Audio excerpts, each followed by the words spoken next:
Bonjour à toutes et tous, je m'appelle Vincent Audard, je suis professeur des universités praticien hospitalier à l'hôpital Henri Mondor, là où est coordonné le centre de référence sur les amyloses cardiaques par le professeur Thibaut Damy. Comme vous le savez, les amyloses sont un ensemble de maladies systémiques, donc qui touchent globalement plusieurs organes, dont les reins. Pour certaines formes d'entre elles, sont la cible privilégiée. Ce sont des maladies soit acquises, soit héréditaires. Et quoi qu'il en soit, la démarche diagnostique chez un patient chez lequel on va être amené à mettre en évidence une amylose nécessite une certaine rigueur et une démarche diagnostique minutieuse afin de déterminer dans un premier temps le type d'amylose qui est en jeu et de déterminer dans un second temps la cause et l'étiologie de l'amylose qui fondamentalement va modifier et va être très importante pour conditionner la prise en charge thérapeutique optimale des patients.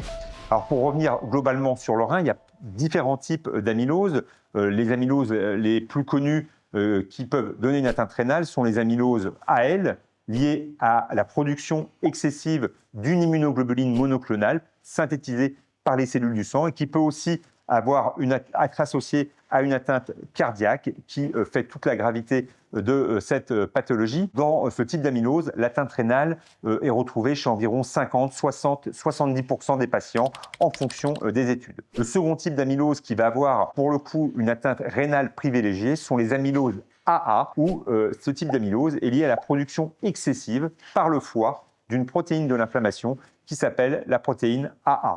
Donc, dans les amyloses AA, selon les études, une atteinte rénale est presque retrouvée chez 90% des patients. Et puis, à côté de ces deux grands types d'amylose, il y a un troisième type qui sont les amyloses héréditaires. Et dans ce cas-là, effectivement, c'est une production d'une protéine liée à une mutation d'un gène qui va entraîner une malformation de cette protéine qui va acquérir des propriétés pour se former sous la forme de fibrilles bêta-plissées insolubles, dites amyloïdes. Et donc, quand je parle de démarche diagnostique, pour ce qui concerne le néphrologue, le mode de présentation est assez classique, assez récurrent dans les amyloses AL et les amyloses AA. Le plus souvent, c'est un patient qui vient pour l'apparition d'une protéinurie relativement importante. Les reins constituent un filtre qui, en temps normal, s'oppose au passage des protéines dans les urines. Et physiologiquement, effectivement, lorsque vous faites des dosages de protéines dans les urines, on a des taux très très faibles. Lorsque vous avez effectivement une amylose rénale, il y a une atteinte d'une structure qui joue ce rôle de filtre qu'on appelle le glomérule, et l'accumulation de protéines amyloïdes au niveau de ces structures qu'on appelle les glomérules va entraîner un dysfonctionnement et va laisser passer une quantité massive de protéines dans les urines. Cette fuite massive de protéines dans les urines est associée à une baisse du taux de protéines dans le sang, c'est ce qu'on appelle le syndrome néphrotique. Et donc, on peut être amené devant un syndrome néphrotique à suspecter et à faire un diagnostic d'une amylose. Le second mode de présentation qui est parfois associé au premier est la survenue associée ou isolée d'une insuffisance rénale et donc d'une dégradation de la fonction des reins chez les patients. Pour faire le diagnostic étiologique et mettre en évidence le diagnostic d'amylose, ça repose sur la mise en évidence des dépôts. Dans un premier temps, on peut être amené à faire une biopsie des glandes salivaires qui, si elle est négative, n'élimine pas le diagnostic, puisqu'environ 40% des biopsies des glandes salivaires vont revenir positives, mais quand elles sont négatives, dans une deuxième étape, il va falloir réaliser ce qu'on appelle une biopsie rénale, c'est-à-dire aller prélever deux petits morceaux du rein pour pouvoir l'analyser au microscope. L'étude en anatomopathologie, c'est ce qu'on appelle l'histologie, c'est-à-dire c'est le médecin, l'anatomopathologiste qui va regarder sous le microscope le tissu rénal, grâce à des colorations spécifiques, et notamment la coloration rouge Congo, va mettre en évidence des dépôts amyloïdes. Donc ça, c'est la première phase, on va nous répondre que le patient présente une amylose rénale, parce qu'il y a une coloration, une biréfringence jaune-verte, typique en lumière polarisée et via cette coloration rouge Congo des dépôts typiques d'amylose. La seconde étape est donc de pouvoir typer l'amylose. C'est assez simple, mais pas toujours, ceci dit, dans les amyloses AL ou dans les amyloses AA, puisqu'on va appliquer sur la biopsie rénale des anticorps qui vont être dirigés contre les protéines suspectes d'être responsables de l'amylose. Il peut s'agir, dans le cadre de la protéine AA, d'anticorps anti-protéine AA, et dans les amyloses AL liées à des chaînes légères d'immunoglobulines, d'anticorps contre la chaîne légère kappa ou la chaîne légère lambda. Lorsque le diagnostic est effectué grâce à ces techniques, on a le diagnostic de l'amylose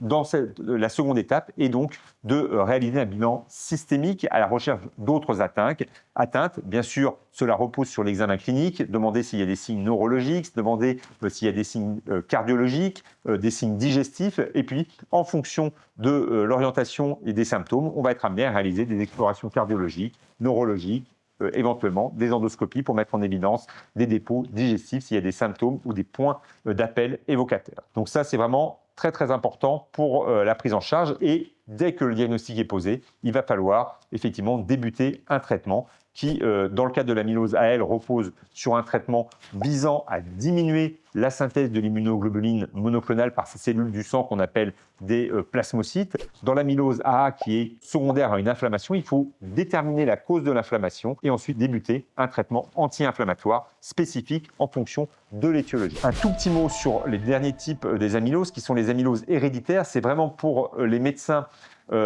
qui prennent en charge des patients avec une amylose un challenge, puisque c'est déjà des amyloses beaucoup plus rares et qu'il est très très important de diagnostiquer, dans la mesure où il ne faut pas faire des traitements par excès et prendre une amylose héréditaire pour une amylose AL ou pour une amylose AA. Dans ce cas-là, le plus souvent, on a la même démarche diagnostique tout à l'heure, on fait la biopsie des glandes salivaires ou la biopsie rénale. Notre anatomopathologiste, donc le médecin qui regarde les lames, nous dit qu'il y a des dépôts amyloïdes, mais lorsque vous appliquez les antisérums contre la protéine AA, contre la chaîne légère d'immunoglobuline, tout est négatif. Vous faites le bilan sanguin et urinaire à côté, et effectivement, on n'arrive pas à mettre en évidence de syndrome inflammatoire, on ne met pas en évidence de chaîne libre circulante, kappa ou lambda. On doit dans ce cas-là suspecter une amylose héréditaire. Comment aller au diagnostic ? Il y a deux choses à faire qui sont complémentaires, qui ne sont pas exclusives l'une de l'autre. Ça va être une étude en spectrométrie de masse et protéomique. L'objectif de cette étude, grâce à l'aide d'un spectromètre, va être de pouvoir, à partir de structures rénales qu'on appelle les glomérules, dont je vous parlais tout à l'heure, micro-disséquer à l'aide d'un laser. Ça va passer dans une machine qui va permettre de découper ces séquences de protéines qui constituent les dépôts en plein de petits morceaux, et on va voir s'il y a une prédominance de telle ou telle protéine, et ça va parfois nous donner le diagnostic d'une amylose héréditaire. Et puis à côté de cette étude en protéomique et spectrométrie, une étude génétique est indispensable pour rechercher une éventuelle mutation des gènes les plus souvent associés, impliqués dans le cadre de ces amyloses héréditaires. Donc il y en a plusieurs, ça peut être des amyloses aux fibrinogènes, aux lysozymes, à la famille des apolipoprotéines, à la gelzoline, etc., etc. Il arrive que le néphrologue soit sollicité dans un second temps pour une prise en charge d'une amylose qui a été diagnostiquée par nos collègues cardiologues, par des neurologues, par des médecins internistes. Dans ces cas-là, effectivement, il est important que nos collègues puissent penser à dépister l'atteinte rénale, qui, encore une fois, est quand même relativement fréquente, quel que soit le type d'amylose. Donc, ceci repose sur le dosage de la protéinurie, repose sur le dosage de la fonction rénale, l'évaluation de la fonction rénale et l'estimation du débit de filtration glomérulaire.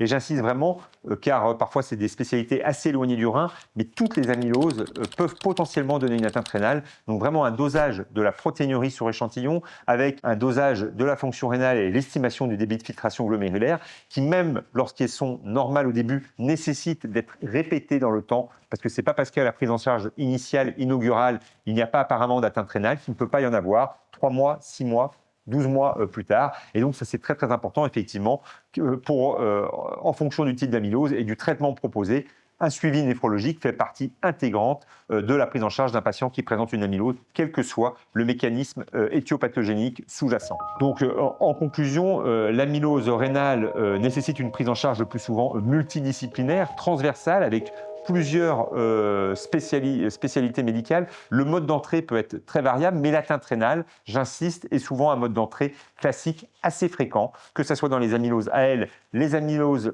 AA, voire même les amyloses héréditaires. Et c'est effectivement dans un second temps, en fonction du diagnostic et du type d'amylose et du bilan qui aura été réalisé et qui mettra en évidence éventuellement d'autres atteintes d'organes, que des réunions multidisciplinaires, des RCP, pourront être mises en place pour pouvoir confronter effectivement l'avis des différents spécialistes afin de trouver la prise en charge la plus adaptée, optimale pour le patient. Merci pour votre attention.